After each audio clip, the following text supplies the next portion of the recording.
ऐसा रहता तो जैसे 3-4 हजार लोगों का भोजन है तो 3-4 हजार लोगों का 2 मिनट ध्यान से सुनना प्लीज भाई साहब, मेरी तरफ आप ध्यान से सुनिए, मेरी आंख में आंख डाल करके देखिए आप। भगवान श्री कृष्ण ने अर्जुन से एक ही बात कही कि अर्जुन ध्यान से सुनो, ध्यान से सुनो। अगले आदमी को इतना ध्यान से सुना है, बोले भगवान कहना क्या चाह रहे हो, बोले ध्यान से सुनो। आप ध्यान से सुनो और नहीं सुनो तो अभी और सुनो एक अध्याय, 18 अध्याय उन्होंने सुनाए, बोले ध्यान से सुनो। इस समस्या देश की सबसे बड़ी ये है कि लोग ध्यान से नहीं सुन रहे। तो आप मेरी बात को ध्यान से सुनिएगा। अगर आपको जीवन में सफल होना है, जमीन में गड़ा हुआ धन, खोई हुई प्रेमिका, विदेश की यात्रा, घर में अगर काम नहीं बन रहा है, बच्चे बच्ची की सगाई नहीं हो रही है, तो आप मेरे से मिलिएगा। मंच के पीछे मैं सारे टोटके जानता हूँ। हमारे गुरु महाराज जी जो बैठे हुए थे, एक लोटा जल, समस्या सारी हल। इन्होंने टोटके इतने सिखा दिए हमको। अब टोटके इतने हमारे पास में हो गए तो हमने ये टोटका सीखा कि मान लो 3-4 हजार लोगों का भोजन बनाना है, 2-3 बाईसा की एक साथ शादी है, 3 बारात आएगी, कितने लोगों की रसोई, बोले 4000 लोगों की रसोई। तो वो जो हलवाई रहता है, वो बात को ध्यान से सुनना हेमंत भाई, 4000 लोगों का भोजन और हलवाई से हमने बात करी। हलवाई तो समझ रहे हो ना श्रद्धा, आपके नागपुर में हलवाई बोलते क्या बोलते हैं उसको, नहीं मालूम नहीं। ये कह रहे थे कि नागपुर से ही सब चलता, अरे कहीं से ही नहीं चल रहा अब कहीं से भी नहीं चल रहा, सब अपने अपने ही चला रहे हैं। अब सब अपने अपने चला रहे हैं, नागपुर से नहीं चल रहा। मैं ये कह रहा था आपके बीच में कि 4000 लोगों की रसोई, तो अपन ने जिस हलवाई से बात करी, उस हलवाई ने कहा, बोले कितने की रसोई, बोले 4000 लोगों की रसोई। बोले ठीक है, 4 बोरी शक्कर गलेगा, रसोई में मीनू क्या है, बोले फलाना अमका ढिमका सब कर दिया, बोले 80,000 रुपये। ठीक है, अब वो जो मेन उस्ताद है हलवाई जिससे आपने बात करी है, 80,000 रुपये में उसने फाइनल करा है। मेरे को ये बताओ कि उस पूरी रसोई के अंदर वो जो मेन उस्ताद रहता है नहीं हलवाई, वो एक बार भी किसी चीज को हाथ नहीं लगाता है, एक कब्जा फंसाता है, सिगरेट का एक पैकेट रखता है, बस सिगरेट जलाता है, घूमता फिरता है। 5-7 औरतें रहती है, वो पूड़ी आटा वगैरह काम करती रहती है। 2-3 खूबसूरत औरतें रहती है, उनका काम लहसन छुलवाना, छोरे उन आगे पीछे रहते हैं, वो सब लहसन जान। कोई कुछ, वो जो मेन उस्ताद है, वो मेन उस्ताद कुछ भी नहीं करता है। फिर उस मेन उस्ताद ने कुछ भी नहीं किया तो 80,000 किस बात के, तो उस 80,000 इस बात के कि वो जो चाशनी रहती है ना, उस चाशनी का तार देखना जानता है। वो तार, क्या बात है भाई, वाह वाह वाह। जानी बेरा की कुछ भी नहीं जानता है, तार जानता है, तार। आप तार देखना सीख जाओ भाई। ये कोड वर्ड है 80,000, ये तार की। अंदर की आंखें खोल करके प्रणाम करता हूँ। श्रद्धेय हमारे गुरुजी विराजमान है, सारे संत जन यहाँ पर विराजमान हैं, और संत जन ने भी हाँ करी कि हम विराजमान हैं। आप देखो तो सही यार, 4 घंटे से चल क्या रहा, सारे कवि एक ही बात करे, बोले हमारे संत जी विराजमान है, हमारे संत जी विराजमान है, और संत जी भी घोड़ी हिला रहे कहाँ है। अब ये तो है ही सही यार, सबको दिख ही रहा कि यही खाद है सब।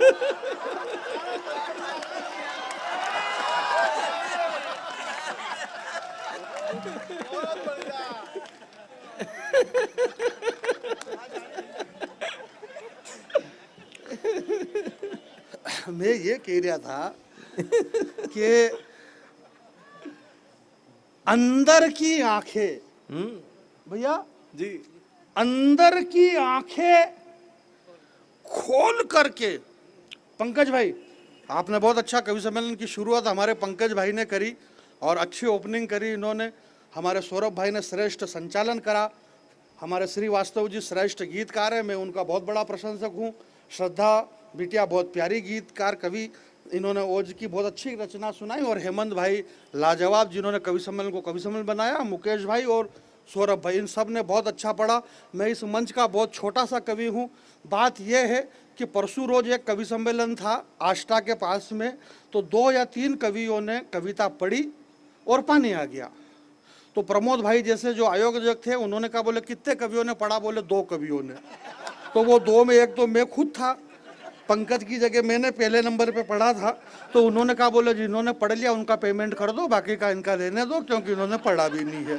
इस चक्कर को देखते हुए इन्होंने पहले पढ़ लिया और मेरे को रोक दिया इस पानी के डर से, वरना मैं इतना बड़ा कवि नहीं हूँ भैया, मैं बहुत छोटा आदमी हूँ। ये सारे बड़े कवि भैया, अपने को ऐसे गीत और मुक्तक छंद ऐसा कुछ भी सुनाना नहीं आता भाई। ये सारे व्याकरणबद्ध कवि हैं, इनके पास में व्याकरणों के गीत हैं, ये व्याकरण जानते हैं। मैं कुछ भी व्याकरण नहीं जानता हूँ, मैं सिर्फ कारण जानता हूँ, मैं कारण का कवि हूँ। तो मैं आपके बीच में ये कह रहा था कि जितनी चिंता हमारे भाई ने जो प्रथम शुरुआत करी, सौरभ भाई आपने संचालन श्रेष्ठ, संचालक की भी बीच बीच में तारीफ करना जरूरी, वरना ये संचालक से अगर थोड़ा सा भी बिगाड़ हो और मन में थोड़ा सा भी अगर मन मुटाव हो ना, तो इसका एक ही काम रहता संचालक का कि अब आइए इस मजबूत इमारत को खड़ी करने के लिए, सुंदर इमारत के लिए मजबूत पत्थरों का नींव में जाना जरूरी है, और पहले नंबर पे चेप देता है आदमी।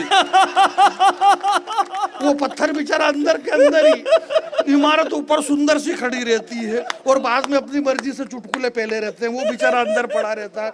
एक बार मेरे को कवि सम्मेलन में सांवरिया जी के पास में कवि सम्मेलन था, तो एक मैं रियल बता रहा हूँ हेमंत भाई, तो उस संचालक ने, तो मैं वहाँ सांवरिया जी का कवि सम्मेलन, तो मेरे ससुराल के सारे लोग आए, अरे बोले जीजा जी जा रहे तो अपन भी चलो। तो मेरी सालिया, सालिया के लड़के, सालिया के लड़के लड़की सब जो मेरे को जीजू जीजू कहते थे, आजकल जीजा के अलावा जीजू कहने लग गए। तो वो सब वो सामने बैठे बोले जिया जी इतने बड़े कवि हैं, फूफा जी इतने बड़े कवि हैं। अब उनको ये मालूम नहीं अपनी संचालक से कम बनती है। संचालक ने दिया पहले नंबर पे चेप के मेरे, भैया अब हंसने की जरूरत नहीं, साल भर तक मैं ससुराल भी नहीं गया हूँ। इस चक्कर में वो बच्चे यही मजाक उड़ाते, बोले जिया जी अपने अभी भी चेपने के काम में आ रहे पहले नंबर पे।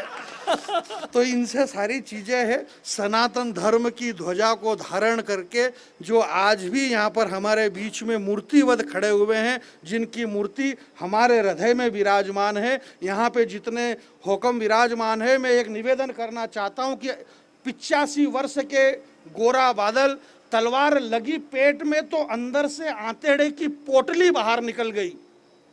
तलवार लगी, अभी मैं तलवार नहीं मार रहा हूं, एक बात कह रहा हूं मैं आपको,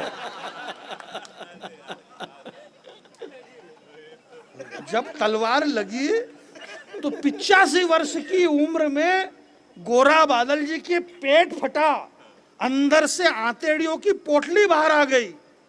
उन बुढ़ापे में 80-90 वर्ष की उम्र में उन्होंने मंदिरों में जाकर के राम नाम की मालाएं का जाप नहीं किया, जो पेट से बाहर आंतेड़े आ गए थे, पगड़ी उतारी, पगड़ी को फाड़ा और उस पगड़ी से पेट को बांध करके फिर से तलवार उन्होंने उठाई, तब जाकर के ये सनातन धर्म जिंदा है मेरे भाई। मैं आपके बीच में एक बात कहना चाहता हूं मेरे भाई, हम जिस रानी पद्मिनी और जिस महाराणा प्रताप जी के प्रातः स्मरण, दो की क्या जरूरत है, एक से ही काम चला लूंगा मैं तो।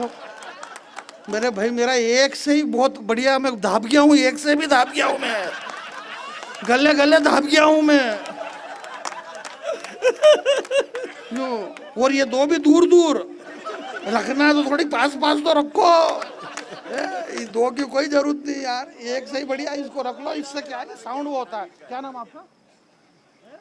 यार लक्की भाई कोई आनंद लो, मुझे बढ़िया माइक है, पर ये एक अच्छा हो गया, अब इससे एक से अपन काम चला लेंगे, ऐसी कोई बात नहीं। सनातन धर्म को लेकर के मैं इस मंच का बहुत छोटा बालक हूं, मैं ये कह रहा हूं कि सनातन धर्म पे खतरा है, सनातन धर्म पे खतरा है। दक्षिण भारत के एक मूर्ख स्टेलिन ने कहा, बोले सनातन डेंगू मच्छर है, इसे मिटा दिया जाएगा। मेरा ये मानना है मेरे भाई कि सनातन को मिटाने की बात करने वाले मूर्खों, एक संत हमारे मंच पे विराजमान थे, श्रद्धेय मिश्रा जी। मैं एक बात आपके बीच में और खड़ी कर रहा हूं, मैं आपसे ये नहीं कहूँगा कि आप ताली बजाना या मत बजाना, मैंने पहले ही कह दिया। मैं ये कह रहा हूँ कि अंदर की आंखें खोल कर अंतस मन को देखो। आंखें खोली कि नहीं खोली अंदर की? अंदर की आंखें खोल करके अंतस मन को देखो। सनातन की ताकत देखना है तो चलो एक बार वृंदावन को देखो।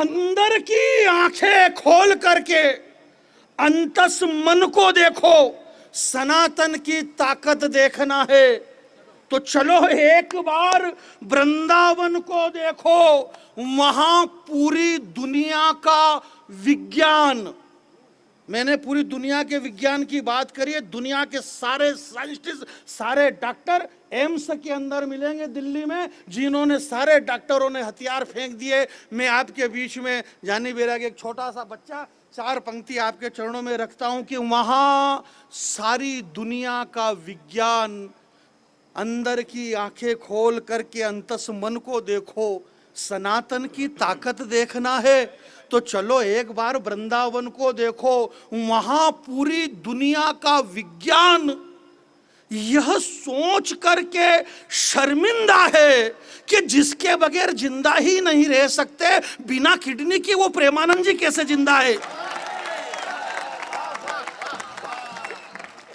आपकी तालियां कमजोर है मेरे भाई।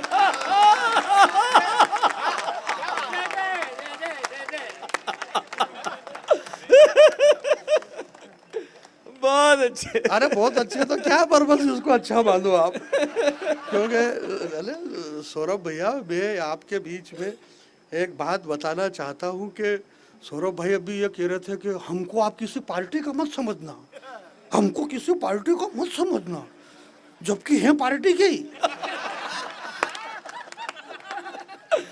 आदमी ने भगमा हगमा पेन पुना के टीका हिका लगा करके मार कंप्लीट आरएसएस, और होना भी चाहिए। मैं एक बात बता दूं मेरे दोस्त, मैं बजरंग दल में कभी नहीं गया, मैं विश्व हिंदू परिषद में कभी नहीं गया, मैं भाजपा के कार्यालय में कभी नहीं गया। सुनना मेरे दोस्त, मैं कभी आरएसएस की शाखा में सदा वत्सल्य वाला आदमी नहीं हूं, मैंने कभी भगवा और कभी तिलक जनोई नहीं लगाई, मैं कुछ नहीं जानता हूं आरएसएस के बारे में, मैं भगवा के बारे में नहीं जानता, मैं बजरंग दल के बारे में नहीं जानता, मैं विश्व हिंदू परिषद, मैं भाजपा के बारे में नहीं जानता, परंतु मैं इतना जरूर जानता हूं कि इस देश के अंदर आरएसएस, बजरंग दल, विश्व हिंदू परिषद अगर नहीं होता तो ये हनुमान चालीसा भी उर्दू में सुनाई जाती। भाई वाह वाह वाह, जिंदाबाद भाई, वाह वाह वाह वाह।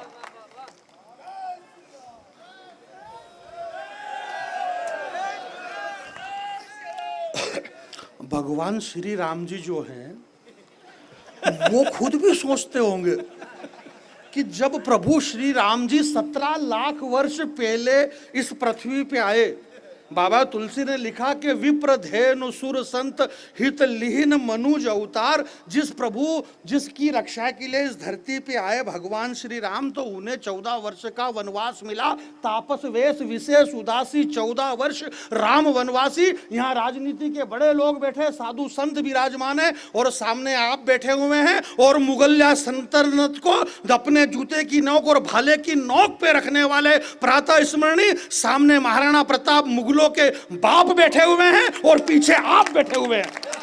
आप सबके बीच में मैं खड़ा हुआ हूं। एक बात बता रहा हूं मैं, श्रद्धा पूछ रही, बोले इन्होंने क्या कहा, अभी इसको ये मालूम नहीं कि उसको भी मालूम नहीं कि इसने क्या कहा। कई बार ये होता है कि किसको कुछ भी मालूम नहीं रहती है, परंतु जबरदस्ती बस ऐसे ही चल रहा है मामला। अभी बंबई की एक कवि सम्मेलन में सुधा ओम डिगरा अमेरिका में रहती है, न्यू जर्सी में।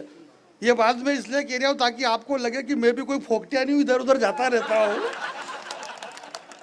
तो वो बैठी हुई थी सामने, तो मैंने कहा भाई, मैंने आप लोग बहुत प्रशंसक हो, आप लोगों ने मेरे को खूब सुना है, आप यूट्यूब पे सुन लेते हैं, ये अलग बात है, परंतु यूट्यूब में और ओरिजिनल में बहुत फर्क है।